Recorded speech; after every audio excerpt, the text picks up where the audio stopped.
Hello दोस्तों, स्वागत है आप सभी का Bajrang ITI study YouTube channel में।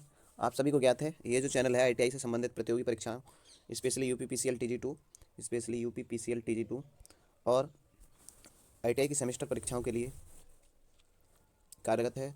तो आज का जो वीडियो है वह आईटीआई यूपीपीसीएल टीजी 2 की एक कंप्यूटर जो क्वालिफाइंग नेचर का पेपर है उसकी बुक है, यूथ पब्लिकेशन बुक। उसको अब हम पूरी सॉल्व करेंगे। तो आज इसका पहला चैप्टर है और इस वीडियो में क्वेश्चंस के माध्यम से सॉल्व किया जाएगा। तो चलिए हम ज़्यादा देर न करते हुए वीडियो प्रारंभ करते हैं। और ये रहा आपकी स्क्रीन पर कंप्यूटर का पहला प्रश्न।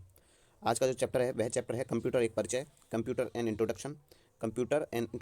तो अगले क्वेश्चन की ओर चलते हैं। हमारा आज का पहला क्वेश्चन है, वह इलेक्ट्रॉनिक डिवाइस जो डाटा को स्वीकार कर सकती है, डाटा प्रोसेस कर सकती है तथा आउटपुट उत्पन्न कर सकती है और परिणामों को भविष्य में प्रयोग होने के लिए स्टोर करती है, कहलाती है, क्या कहलाती है? इनपुट कहलाती है, कंप्यूटर कहलाती है, सॉफ्टवेयर कहलाती है या हार्डवेयर कहलाती है?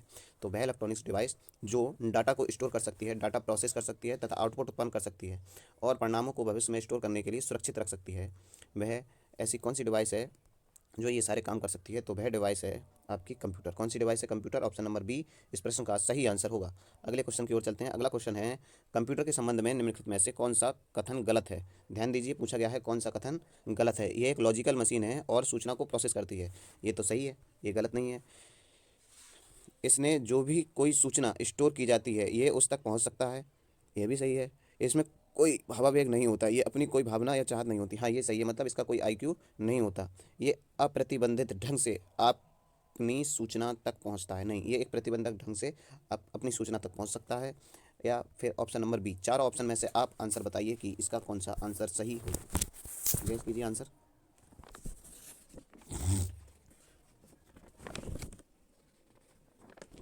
बताइए आंसर, ऑप्शन नंबर ए या option number B, option number C या ऑप्शन नंबर डी। चलिए हम बताते हैं इस प्रश्न का आंसर। इस प्रश्न का आंसर है ऑप्शन नंबर डी। ये अप्रबंधित ढंग से अपनी सूचना तक नहीं पहुंचता, ये प्रतिबंधित ढंग से पहुंचता है, मतलब स्टेप बाय स्टेप पहुंचता है।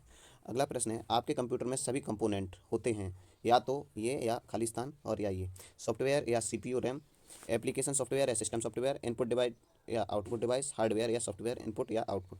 देखिए दो ऑप्शन एक जैसे हैं, सिर्फ डिवाइस जोड़ दिया गया है। तो इन तीनों में से आंसर ढूंढिए। सॉफ्टवेयर या सीपीयू एक ही बात है, मतलब दोनों एक ही कड़ी के पहलू हैं कहीं ना कहीं। एप्लीकेशन सॉफ्टवेयर या सिस्टम सॉफ्टवेयर, इससे भी कोई लेना देना नहीं है। तो ऑप्शन बचा डी। आपके कंप्यूटर के सभी जो कंपोनेंट होते हैं वो या तो हार्डवेयर होते हैं, क्या होते हैं? या तो हार्डवेयर होते हैं या फिर सॉफ्टवेयर होते हैं। ऑप्शन नंबर डी इस प्रश्न का सही आंसर होगा। अगले क्वेश्चन की ओर चलते हैं। अगला क्वेश्चन है, कंप्यूटर के मुख्य भाग हैं। कंप्यूटर के मुख्य भाग कितने हैं? 6, 7, 8 या 9?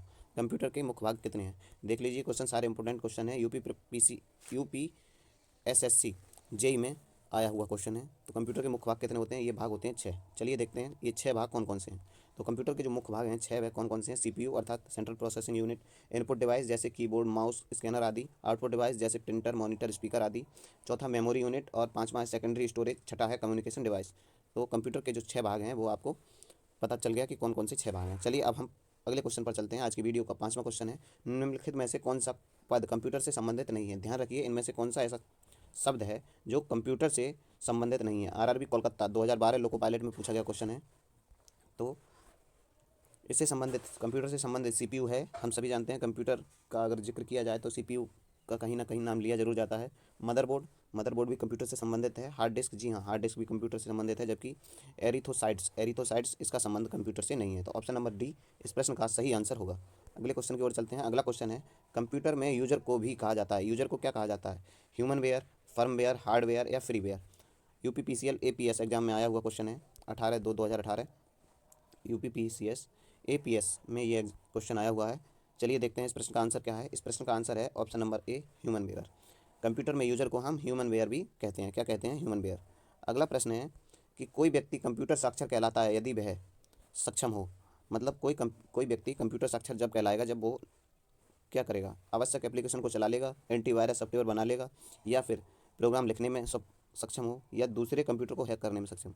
ये तो बिल्कुल ऑप्शन गलत होगा।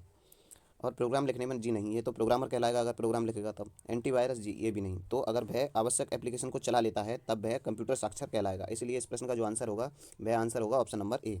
अगले प्रश्न की ओर चलते हैं। अगला प्रश्न है कि एक दिखता है कि कैसे परिचालन विशेषताओं को एक साथ जोड़ा जाता है और कंप्यूटर को साकार करने में योगदान करता है, क्या कहलाता है? Computer design, computer architecture, computer working या कंप्यूटर ऑर्गेनाइजेशन? तो इनमें से कौन सा ऐसा दिखाता है कि कंप्यूटर कैसे परिचालन करता है, कंप्यूटर की विशेषताओं को एक साथ जोड़ा जाता है, ये सभी चीज़ें कौन बताता है? इसके बारे में आप आंसर दीजिए, कौन सा आंसर इस प्रश्न का सही होगा। तो इस प्रश्न का आंसर होगा option number D, computer organisation, ये सारी चीज़ें दिखता है। अगला प्रश्न है, एक कंप्यूटर सिस्टम की वैचारिक डिजाइन और मौलिक परिचालन क्या कहलाता है?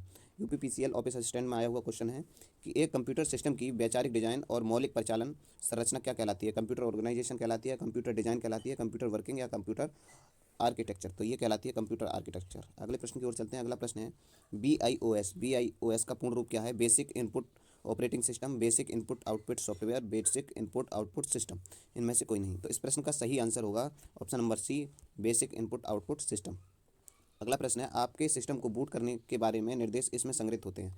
आपके कंप्यूटर सिस्टम को बूट करने के जो निर्देश होते हैं वह कहाँ स्टोर होते हैं, ये आपसे पूछा गया है। बताइए इस प्रश्न का आंसर। ऑप्शन नंबर ए, रैम होगा इस प्रश्न का आंसर, या बायोस होगा इस प्रश्न का आंसर, या सीपीयू होगा इस प्रश्न का आंसर, या होगा रजिस्टर। तो इस प्रश्न का जो सही आंसर होगा वह होगा बायोस।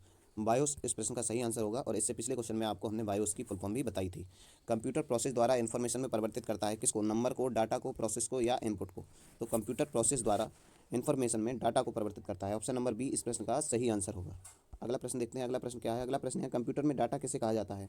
संख्याओं को, चिन्हों को, दी गई सूचनाओं को, चिन्ह व संख्यात्मक सूचनाओं को। कंप्यूटर में हम डाटा किसे कहते हैं? आंसर बताइए प्रश्न का, कंप्यूटर में हम डाटा किसको कहते हैं? कंप्यूटर में डाटा कहा जाता है दी गई सूचनाओं को। किसको कहा जाता है?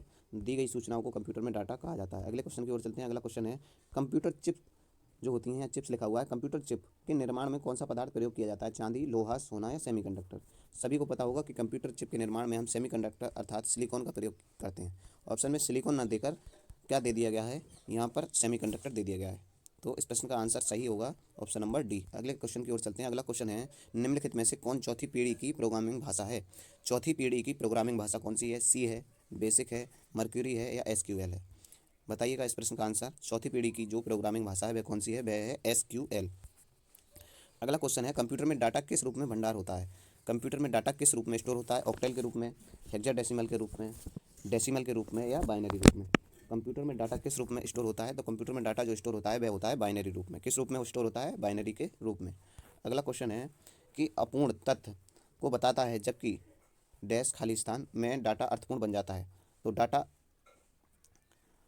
अपूर्ण तथ्य को बताता है जबकि सूचना में डाटा अर्थपूर्ण बन जाता है। ऑप्शन नंबर बी इस प्रश्न का सही आंसर होगा। अगले क्वेश्चन की ओर चलते हैं। अगला क्वेश्चन है, इन्फॉर्मेशन सिस्टम में अल्फा न्यूमेरिकल डाटा सामान्यतः क्या रूप ले लेता है? वाक्य और पैराग्राफ, नंबर और अल्फाबेटिकल कैरेक्टर, ग्रामर और फिगर, मानव ध्वनियाँ और अन्य ध्वनियाँ, इनमें से कोई नहीं। ऑप्शन इस प्रश्न का कौन सा सही होगा? इस प्रश्न का आंसर होगा नंबर और alphabetical character, option number B. अगले क्वेश्चन की ओर चलते हैं। 21 नंबर क्वेश्चन है, नॉन न्यूमेरिक डाटा का उदाहरण इनमें से कौन सा है? कर्मचारी का पता, परीक्षा के अंक, बैंक शेष, उपरोक्त सभी? तो इस प्रश्न का जो आंसर होगा वह होगा उपरोक्त सभी, या फिर होगा उपरोक्त इनमें से कोई नहीं, या बताइए कौन सा होगा इस प्रश्न का आंसर। यहाँ पर मैंने आपको कंफ्यूज किया है थोड़ा सा। बताइए कौन सा इस प्रश्न का सही आंसर होगा।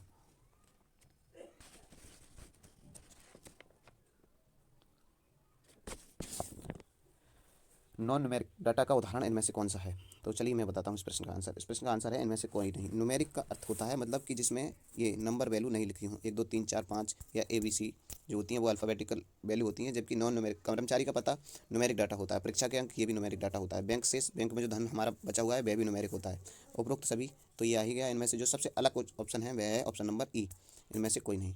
अगला क्वेश्चन है, कंप्यूटर पर जानकारी के रूप में स्टोर होती है। कंप्यूटर जानकारी किसके रूप में स्टोर होती है? Analog data, digital data, modern data या वाट्स डाटा, या इनमें से कोई नहीं।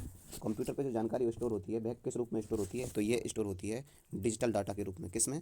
डिजिटल डाटा के रूप में। बी ऑप्शन सही होगा इस प्रश्न का। और आज की वीडियो का ये था अंतिम क्वेश्चन। और इसी प्रकार की और वीडियो देखने के लिए चैनल के साथ बने रहिए। तब तक के लिए बाय, जय हिंद। अगली वीडियो में मिलेंगे UPPCL TG2 कंप्यूटर का दूसरा अध्याय लेकर। तब तक के लिए बाय, जय हिंद।